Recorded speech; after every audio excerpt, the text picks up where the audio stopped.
The Election Commission of India on Saturday announced election schedules for 5 poll-bound states in the country: Punjab, Uttar Pradesh, Uttarakhand, Manipur, and Goa.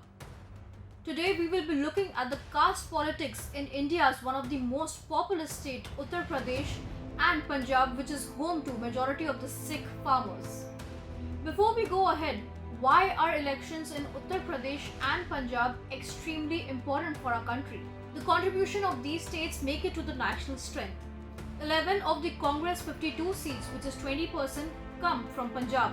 Of the BJP's 301 Lok Sabha seats, 62 seats, which is 20%, come from Uttar Pradesh.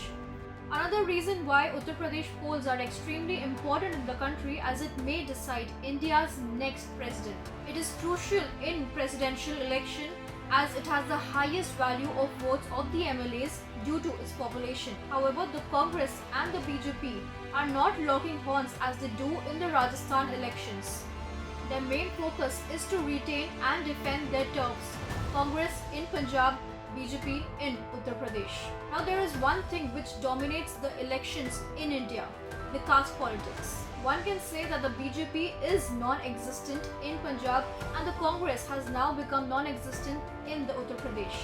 But why is that so? The BJP party has highly been mistrusted by the religious minorities, especially the Sikh farmers who had been protesting over a year due to the controversial farm laws in the country.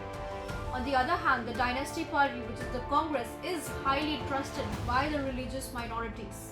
Another common factor in both the poll-bound states is how they try to woo the Dalit voters in the country. In Punjab, even though the Sikh community has abolished the caste distinctions and has brought in equity, the state is still not free from the caste-based evils. To retain their turf in Sikh majority state, Congress chose the caste point and appointed a Dalit Chief Minister, Charanjit Singh Channi. It was first the BJP who had promised a Dalit Chief Minister in the Punjab if they were voted to power. However, another strong party, Shiromani Akali Dal, also claimed that the Deputy Chief Minister will be a Dalit leader.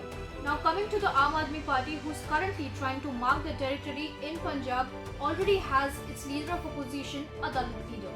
Coming to Uttar Pradesh, the caste equation remains the primary factor of voting in the poll-bound state. Few days after SP Chief Akhilesh Yadav's Brahmin outreach efforts, UP Deputy Chief Minister Dinesh Sharma and other BJP leaders inaugurated a temple in Lucknow. The move can be seen as yet another attempt to woo the Brahmin voters in the state. Dalits in Uttar Pradesh have been considered as an influential caste group. Their population is around 21.6%, of which 66 are sub-Dalit caste groups. 17 of the 80 Lok Sabha seats in the state are reserved for the scheduled caste, of which the BJP won 14 seats in 2019, including the Hathras seat. Now what happens next is yet to be seen.